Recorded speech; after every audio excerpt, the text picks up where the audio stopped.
ये परशु तुम्हारी पहचान बनेगा, ऋषि जमदग्नि पुत्र राम। आज से तुम परशुराम के नाम से जाने जाओगे।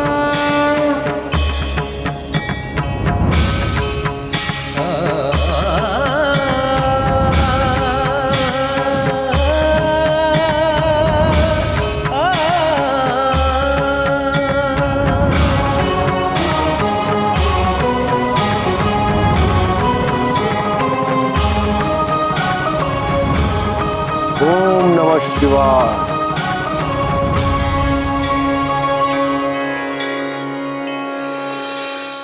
गुरुदेव, आपकी इस विशेष कृपा के लिए आपको कोटि कोटि प्रणाम।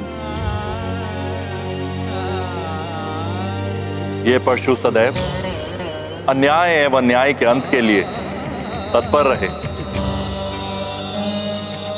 कल्याणमस्तु। फिर क्या हुआ माता?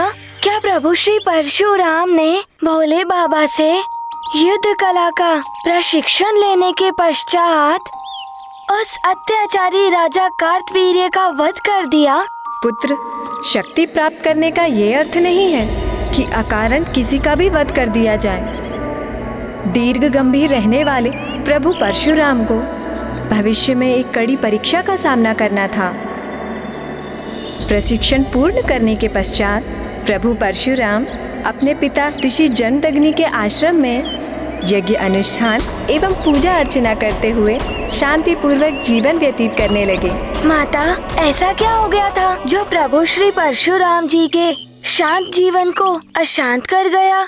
एक दिन ऋषि जमदग्नि ने प्रभु परशुराम की माता देवी रेणुका को यज्ञ के लिए नदी से स्वच्छ जल लाने को भेजा। देवी रेणुका अपनी पवित्रता एवं पतिव्रत धर्म के लिए विख्यात थी। उनके पतिव्रत धर्म की तेजस्विता इतनी प्रखर थी कि वे कच्चे घड़े से भी पानी भरकर आश्रम ले आती थी और घड़ा कभी फूटता नहीं था। किंतु उस दिन ऐसा नहीं हुआ।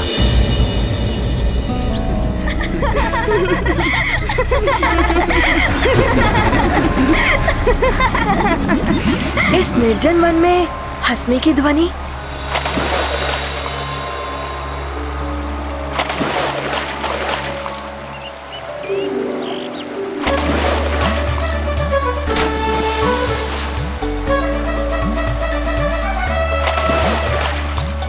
प्रतीत हो रहा है कि कोई गंधर्व है जो अपनी स्त्रियों के साथ जल क्रीड़ा कर रहा है।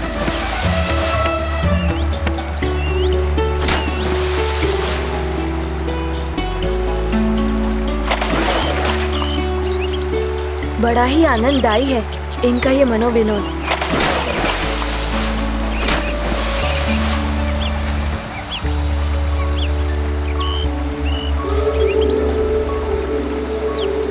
ऐसा आनंद तो मेरे जीवन में कदाचित ही कभी आ पाए। मैं तो मात्र कल्पना ही कर सकती हूँ ऐसे आनंद की।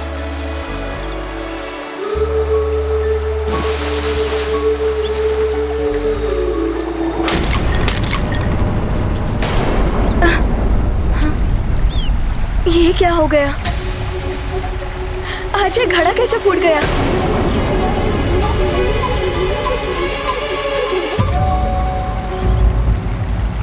ये तो अनर्थ हो गया। अवश्य ही ये गंधर्व की स्त्रियों की क्रीड़ा से मेरे मन में जो विकार उत्पन्न हुआ था, कदाचित ये उसी का परिणाम है। और मैं जल कैसे ले जा पाऊंगी? क्या कहूंगी स्वामी से?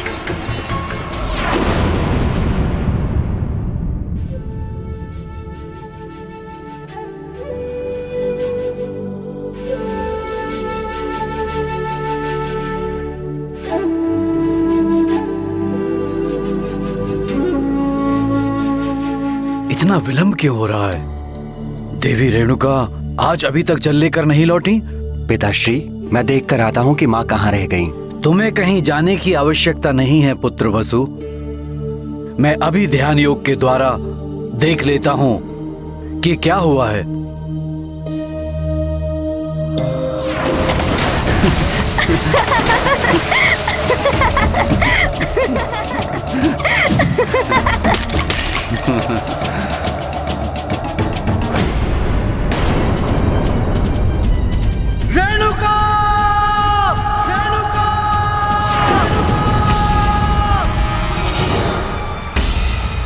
तो स्वामी का स्वर है। प्रतीत हो रहा है कि वो अधिक ही क्रोध में है। कहीं मुझे दंडित ना करे।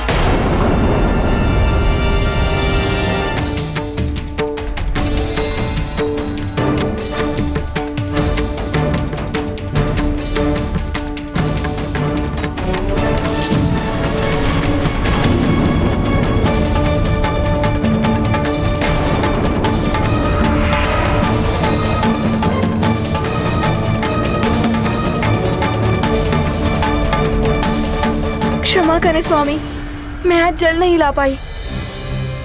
कदाचित घड़ा आज अधिक ही कच्चा रह गया था। घड़ा नहीं, तुम्हारा मन कच्चा था।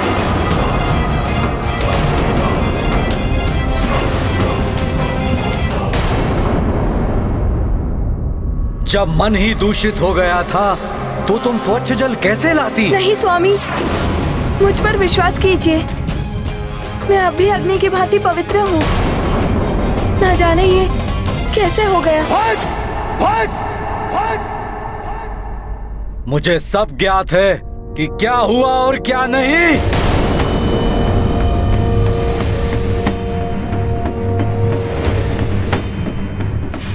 रूपवान, सुखेन, वसु, विश्वांस, उतरो। ये स्त्री जो तुम्हारी माँ है, इसका मन दूषित हो गया है। सब कुछ जानते हुए भी मिथ्या संभाषण किया है इसने। ये दंड की पात्र है। अतः आगे बढ़ो और अंत कर दो इस स्त्री का।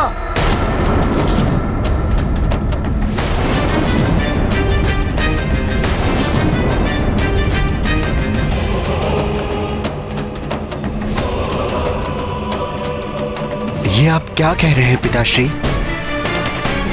वसु, मेरी आज्ञा का पालन करो। मृत्यु दो इस स्त्री को। पिताश्री, वेदों में भी स्पष्ट कहा गया है, किसी स्त्री के विरुद्ध शस्त्र उठाना घोर पाप है। और माता का वध एक जघन्य अपराध है। इसे हम कैसे कर सकते हैं पिताश्री? एक पतित स्त्री के विरुद्ध अस्त्र नहीं उठा सकते तुम। उस पर अपने पिता के आदेश की अवहेलना करके वेदों का ज्ञान दे रहे हो मुझे।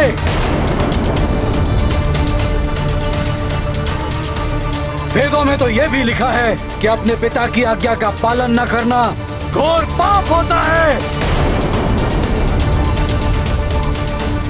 पिता के आदेश की अवज्ञा करने वाले पुत्रों, दंड के पात्र हो तुम सब।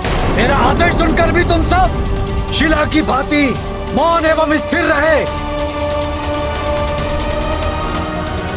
मेरा श्राप है तुम सबको, इसी क्षण शिला में परिवर्तित हो जाओगे।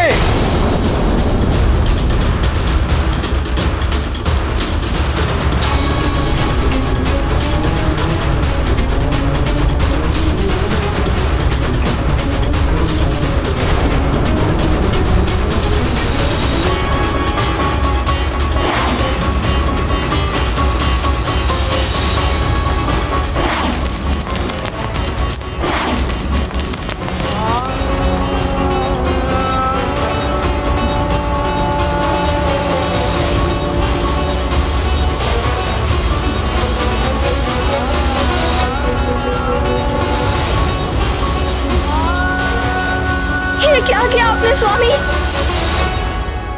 दंड की पात्र तो मैं थी ना, आप मुझे दंड देते। मेरे निर्दोष पुत्रों को अकारण ही दंड दे दिया आपने।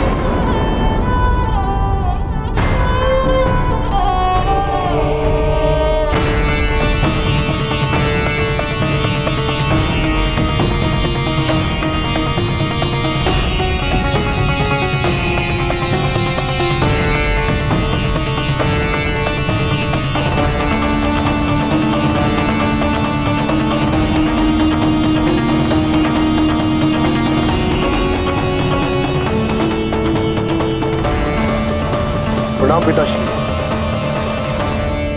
प्रणाम मां।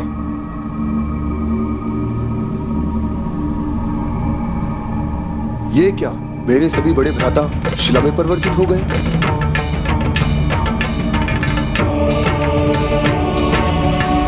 और माँ का मुख भी अपराध बोध से मलिन प्रतीत हो रहा है। पिताश्री, क्या हुआ? ये सब? राम, पतिव्रत धर्म से पतित हुई अपनी माँ का वध कर दो।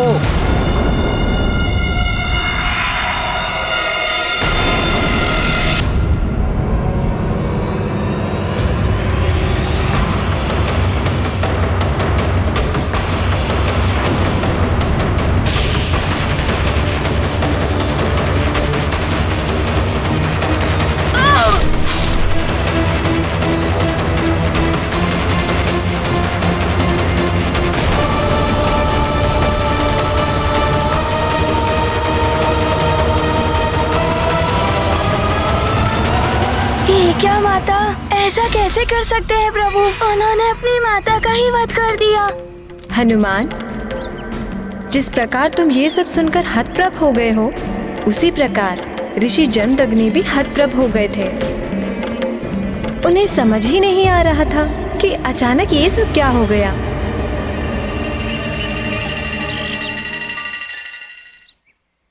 ये क्या हो गया राम? मैंने तो क्रोधित होकर आदेश दिया था और तुमने अकस्मात ही। पिता के आदेश का पालन करना पुत्र के लिए सर्वोपरि कर्तव्य होता है। पिताश्री, आपने मुझे बाल्यावस्था से यही तो सिखाया है और शास्त्रों में भी यही नीति है। इसीलिए मैंने एक क्षण भी नहीं सोचा। ये जो हुआ दुखद हुआ,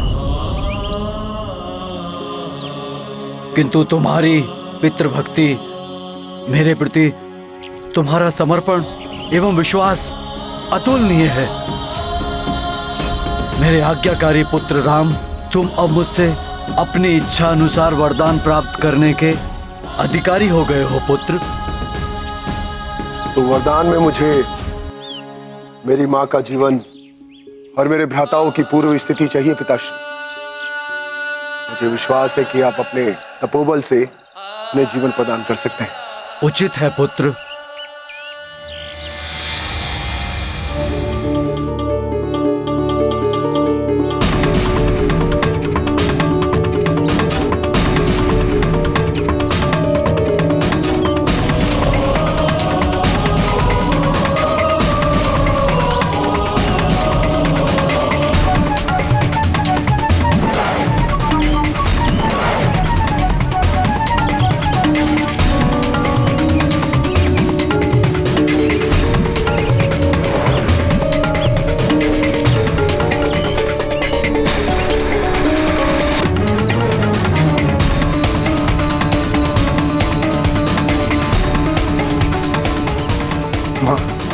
हाँ पुत्र।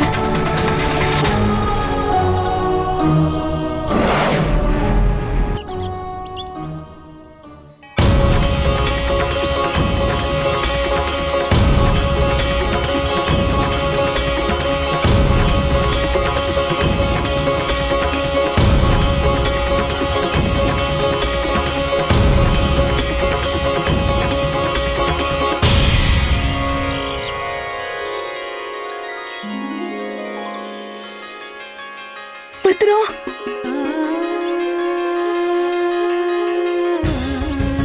तुम ठीक हो ना पुत्र? हाँ माते।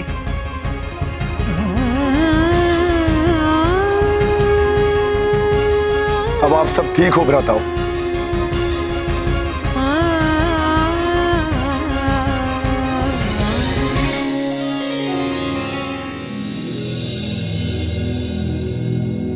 माँ,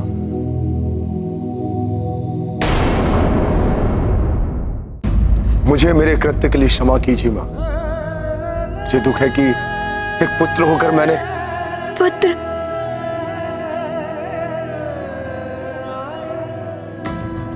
दुखी मत हो पुत्र। कदाचित मेरे मन के विकार को इसी प्रकार मिटना था, किंतु तुम्हारा ये कृत्य संसार में आने वाली सभी पीढ़ी के समक्ष पितृभक्ति का सर्वश्रेष्ठ उदाहरण बनेगा। मेरा आशीर्वाद है तुम्हें, चिरंजीवी भव। जब तक ये संसार रहेगा तब तक तुम्हारा जीवन रहेगा।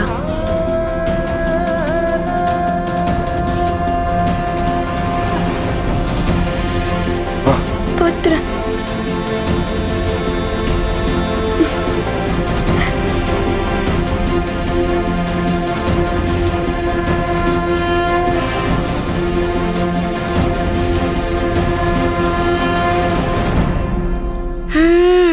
प्रभु श्री परशुराम जी ने बिना विचार किए ऐसा कृत्य कर दिया।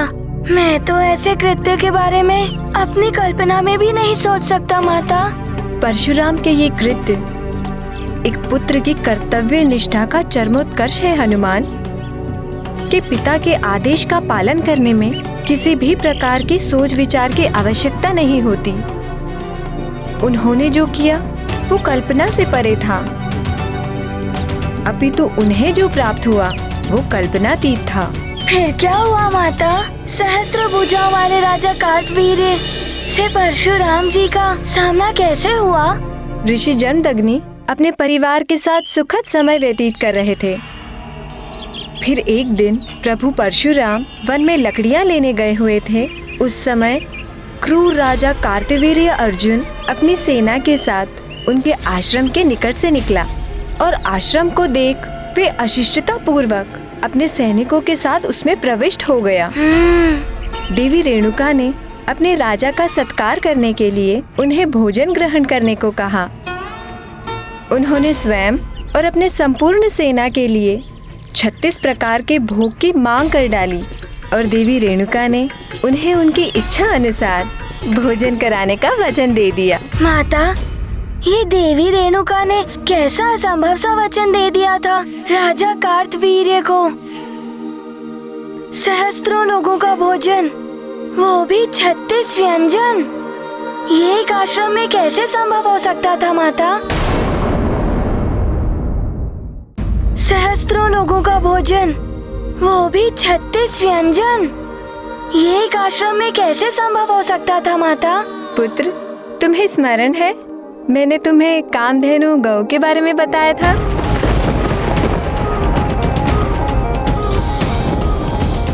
हाँ माता, हनुमान को स्मरण है। समुद्र मंथन के समय उत्सर्जित होने वाली दिव्य गौ माता, जो भी इच्छा करो वो प्रदान कर देती है। हाँ, वही कामधेनु गौ ऋषि जमदग्नि को प्रदान की गई, जिससे वे पूजा एवं हवन आदि के लिए दूध, घृत एवं अन्य पवित्र वस्तुएं प्राप्त कर सके। उसी कामधेनु गौ ने ऋषि जमदग्नि की सहायता की और वो सब प्रदान किया जो राजा कार्तवीर्य चाहते थे।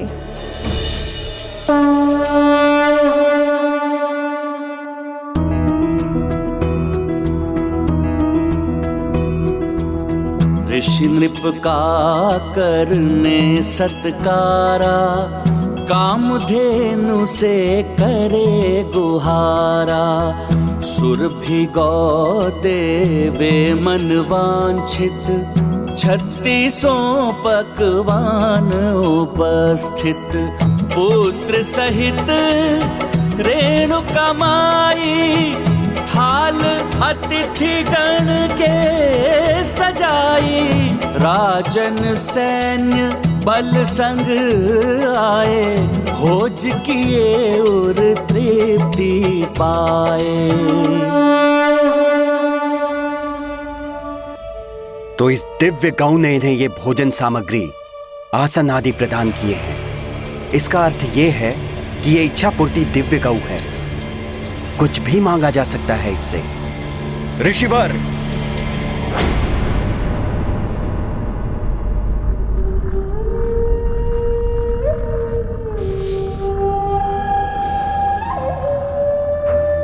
महाराज, आप यहाँ? आप जैसे आश्रमवासी के लिए इस इच्छा पूर्ति गौ का कोई उपयोग नहीं है, किंतु मैं इसका विभिन्न प्रकार से उपयोग कर सकता हूं। मैं इसके द्वारा इंद्रलोक की अप्सराओं से भी सुंदर अप्सराएं प्राप्त कर सकता हूं। क्या कुछ नहीं कर सकता मैं इससे?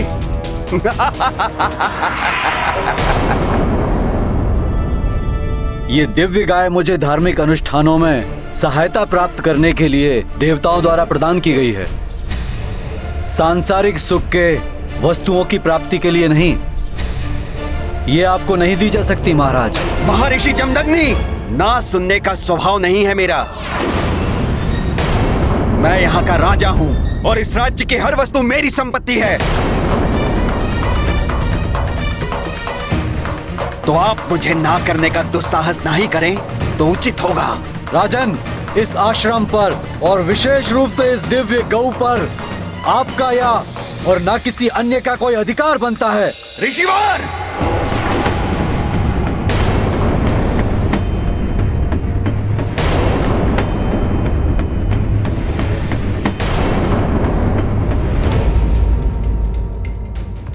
इस दिव्य गौ कामधेनु को कोई भी यहाँ से लेके जा नहीं सकता। परशुराम, परशुराम, परशुराम।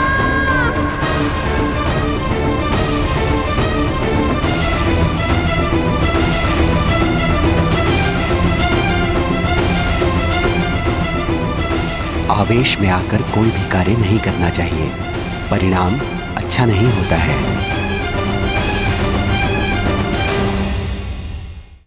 पुत्र, सत्ता और शक्ति का मद जब शीश पर चढ़ जाता है तब मनुष्य न्याय अन्याय के भेद को भूल जाता है और अपनी इच्छा पूर्ति के लिए वो आसुरी वृत्ति तक अपना लेता है और ये भी विचार नहीं करता कि शक्ति कभी भी स्थायी नहीं होती।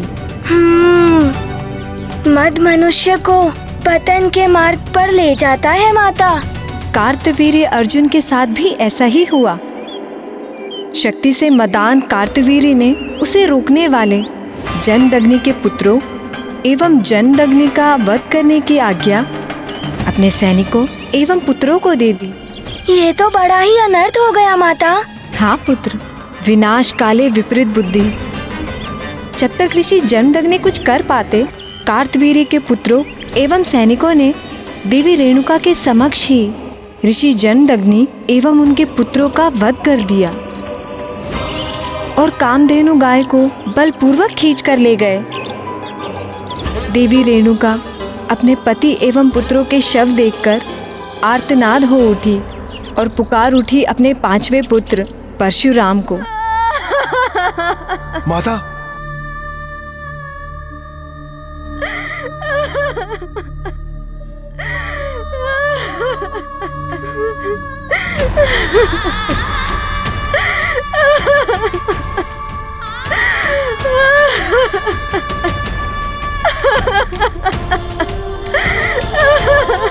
ये क्या हो गया?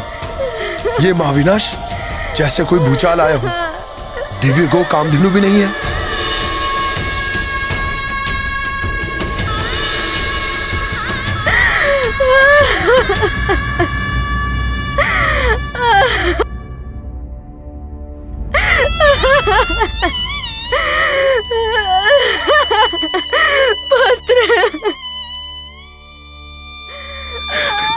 माता,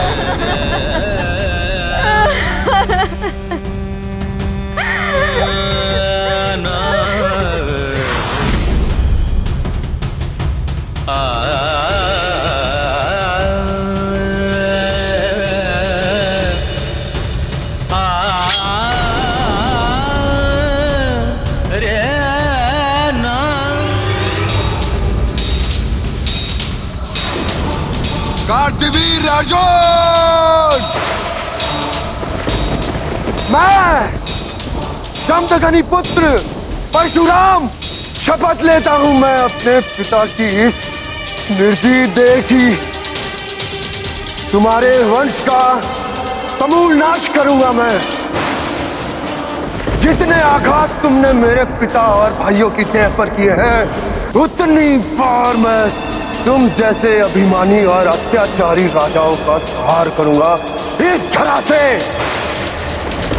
रक्तिम कर दूंगा मैं क्षत्रियों के लहू से संपूर्ण पृथ्वी को, और इसका आरंभ होगा तुम्हारे विनाश से कार्तवीर्य अर्जुन।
ये क्या हो रहा है?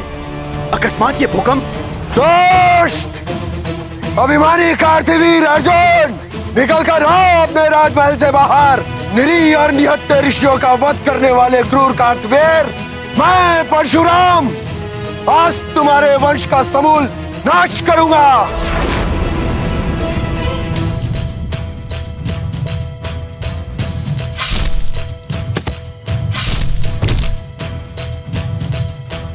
कार्तिवीर अर्जुन!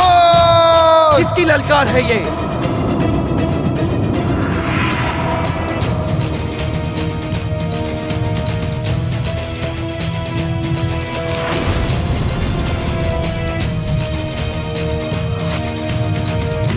दुष्ट ऋषि पुत्र, तुम्हारा इतना दुस्साहस कि सहस्त्रार्जुन कार्तिवीर के भवन में आकर सहस्त्रार्जुन को ललकार रहे हो। अवश्य ही तुम्हारी मृत्यु तुम्हें यहाँ खींच लाई है। दुर्बुद्धि कार्तिवीर, मृत्यु तो तुम्हें खींच लाई थी मेरे पिताश्री के आश्रम पर, जहां तुमने रक्तपात की निर्मम क्रीड़ा की। कामधेनु गौ के लिए तुमने मेरे पिताश्री और भ्राताओं का वध कर दिया। यदि वो मुझे ना रोकते तो उनका वध ना होता ऋषि पुत्र। इस राज्य में जो भी है वो मेरी संपत्ति है। मैं यहाँ का राजा हूँ। कामधेनु भी मेरी थी, मैंने उसे छीन लिया। मेरे पिताश्री और भ्राताओं का जीवन भी तुम्हारी संपत्ति थी,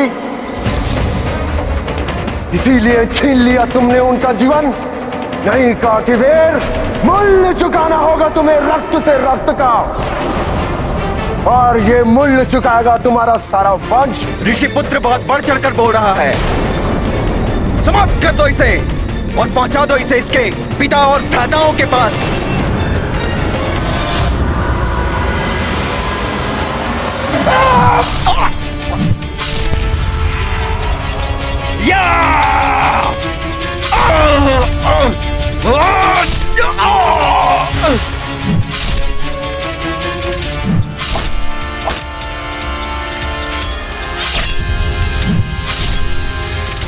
मेरा पुत्र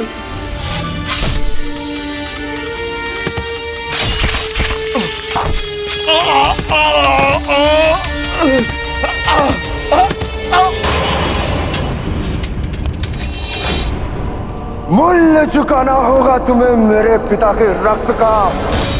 मेरे पुत्रों का वध किया तुमने ऋषि पुत्र। मैं तुम्हें ऐसी मृत्यु दूंगा कि मृत्यु भी कांप उठेगी। कांप तो उठेगी तुम्हारी आत्मा कार्तिवीर। मेरा सामना करोगे तुम तुच्छ ऋषि पुत्र।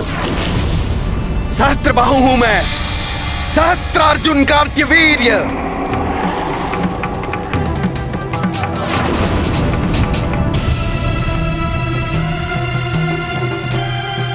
देखो मेरी सहस्त्र भुजाएं, क्षण भर में मसल के रख देंगी तुम्हें।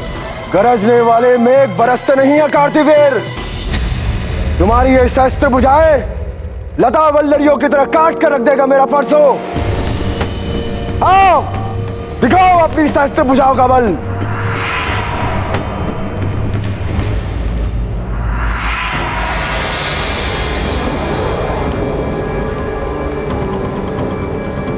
मेरी ये गदाएं तुम्हारे शीश के टुकड़े टुकड़े कर देंगी ऋषि पुत्र।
प्रकार समस्त अत्याचारी राजाओं का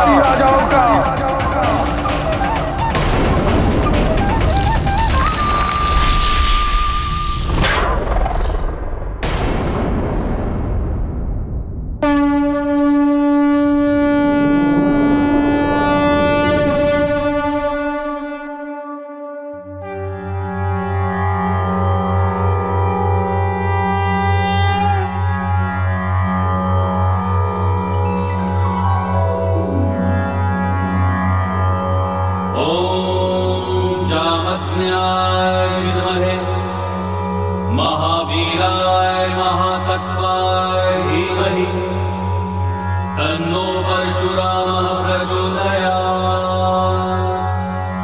तन्नो परशुरामः प्रचोदयात्। ॐ जामज्ञाय विद्महे महावीराय महातत्वाय धीमहि तन्नो परशुरामः प्रचोदयात्। तन्नो परशुरामः प्रचोदयात्।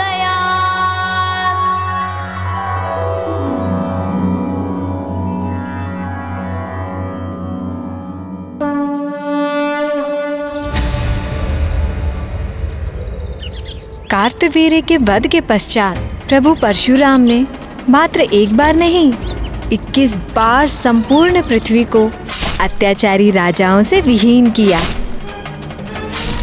और इस प्रकार प्रभु परशुराम ने संपूर्ण पृथ्वी से अत्याचार को समाप्त किया। सत्य है माता। ऐसे ही अत्याचारियों का अंत करने के लिए प्रभु श्री हरि अवतार धारण करते हैं। तो देखा कितने उग्र क्रोधी एवं बलवान थे प्रभु परशुराम और किस प्रकार धरती को पाप के बोझ से मुक्ति दिलाई प्रभु परशुराम ने। अब बताओ हनुमान, इस अवतार कथा से तुमने क्या सीखा? यही कि माता कि राजा प्रजा का स्वामी नहीं सेवक होता है। राजा का प्रथम कर्तव्य होता है कि वो अपनी प्रजा की आवश्यकताओं को जानकर उनकी पूर्ति करे, न कि प्रजा एवं उनकी वस्तुओं से स्वार्थ सिद्धि करे। और यदि कोई ऐसा करता है उसे अपनी करनी का फल भोगना ही होता है। तो हनुमान, अब तुम्हारे भी कर्तव्य निभाने का समय आ गया है। माता, मैं आपके कथन का आशय नहीं समझ पाया। पुत्र, जब मैं तुम्हें प्रभु श्री हरि के 7वें अवतार के बारे में बताऊंगी, तुम शीघ्र ही मेरे कथन का आशय समझ जाओगे हनुमान। प्रभु विष्णु जी का 7वां अवतार जन्म ले चुका है पृथ्वी पर। प्रभु का 7वां अवतार? माता, शीघ्र बताइए ना, कौन थे वे प्रभु? शीघ्र बताइए ना माता, उन प्रभु के बारे में। हाँ हाँ हनुमान, बताती हूँ। प्रभु श्री नारायण का 7वां अवतार है प्रभु श्री राम अवतार। राम राम प्रभु श्री राम राम राम राम राम।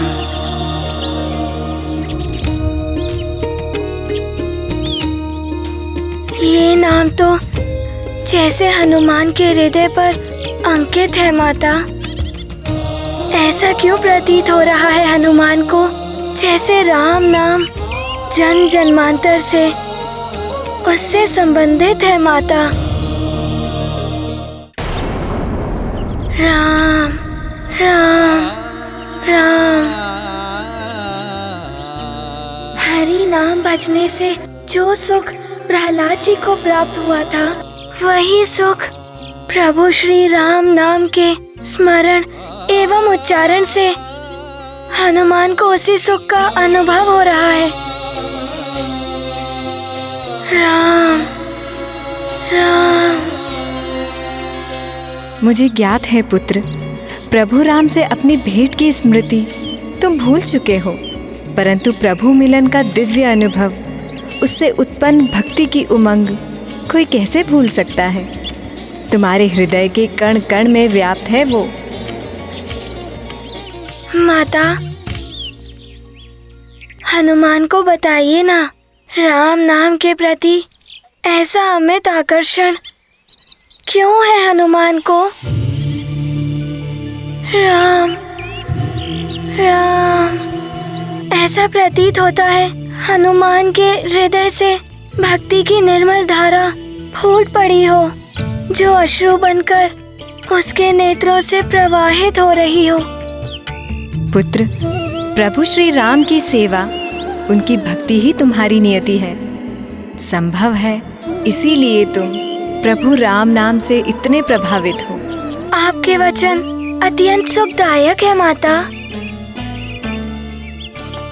प्रभु श्री राम की सेवा का अवसर पाकर हनुमान का जीवन भी धन्य हो जाएगा। परंतु माता, हनुमान जैसे साधारण वानर बालक प्रभु श्री राम की सहायता कैसे करेगा? पुत्र, प्रभु की लीला के रहस्य समय आने पर ही ज्ञात होते हैं। पुत्र हनुमान, प्रभु विष्णु जी ने परशुराम अवतार लेकर अत्याचारी राजाओं के साथ पृथ्वी से कुविचार और कुकर्म भी मिटा दिए।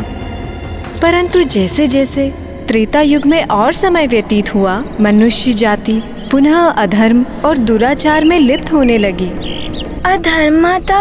पुत्र, संसार में स्वार्थ, काम, क्रोध, मोह, मद जैसे निकृष्ट भावनाओं का प्रभाव छा गया, जिनसे प्रभावित होकर मनुष्य अनेक कुकृत्य करने लगे, जैसे धर्म की अवमानना, असत्य वचन बोलना, पराई स्त्री एवं पराये धन का हरण करना, ऋषि मुनियों पर अत्याचार, अनुष्ठान का पालन न करना, और ऐसे दुष्कर्मों को बढ़ावा देने वाले दुष्ट हैं असुर सम्राट रावण और उनके भाई कुंभकर्ण, अर्थात अपने द्वितीय जन्म में श्रापित जय और विजय। ओह माता, इसका अर्थ है उन 4 ऋषि कुमारों के शाप से प्रभावित होकर वो दोनों इस जन्म में भी प्रभु श्री हरि के परम शत्रु बने। हाँ पुत्र, प्रभु के शत्रु, अर्थात वो दोनों मानवता एवं मर्यादा के भी शत्रु है। पुलत्स्य के पुत्र होने के कारण रावण को ज्ञान प्राप्ति में अत्यधिक रुचि है, परंतु उसकी माता केकसी राक्षसी कुल से है, इसीलिए उसमें आसुरी वृत्तियों की अधिकता है। अपने कुत्सित वृत्तियों से प्रेरित होकर वो अपने कुकर्मों से पृथ्वीवासियों और देवताओं को भी निरंतर प्रताड़ित करता है। उस दुष्ट पापी रावण का संहार करने के लिए प्रभु विष्णु जी को अवतार लेना ही था। प्रभु श्री राम के रूप में? परंतु धीरज रखो पुत्र, मैं तुम्हें सब विस्तार से बताऊंगी। अयोध्या के रघुवंशी राजा दशरथ पुत्र सुख से वंचित होने के कारण अत्यंत दुखी थे। इस यज्ञ के भव्य आयोजन में समस्त देवता भी आमंत्रित थे।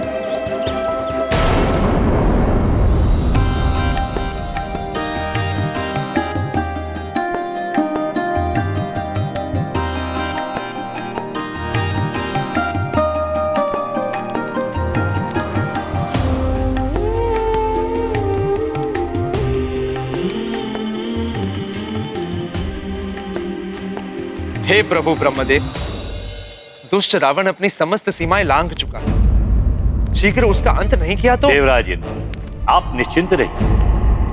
आपको चिंता मुक्त करने के लिए स्वयं प्रभु गिरि हरि विष्णु नर अवतार धारण करने वाले।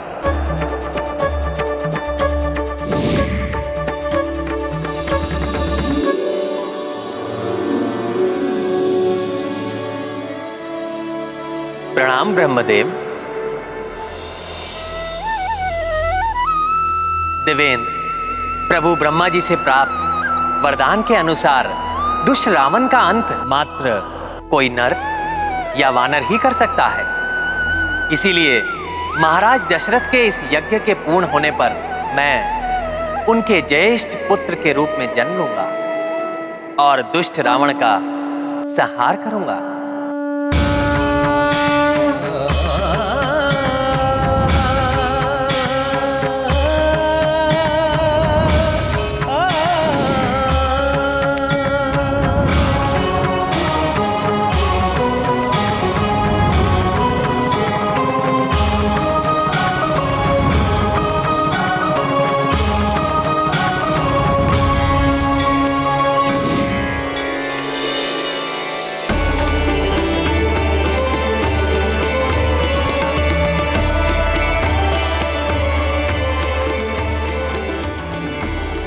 महाप्रतापी महाराज दशरथ, मैं प्रजापत्य पुरुष आपको ये आशीष देता हूँ कि पुत्रों की प्राप्ति की आपकी मनोकामना अवश्य पूर्ण होगी। देवताओं द्वारा बनाई गई इस दिव्य खीर के प्रसाद को अपनी पत्नियों में बांट दीजिए। उनके इस दिव्य खीर के प्रसाद के ग्रहण कर लेने से शीघ्र ही आपके राजप्रासाद में पुत्रों की किलकारियां गूंज उठेंगी।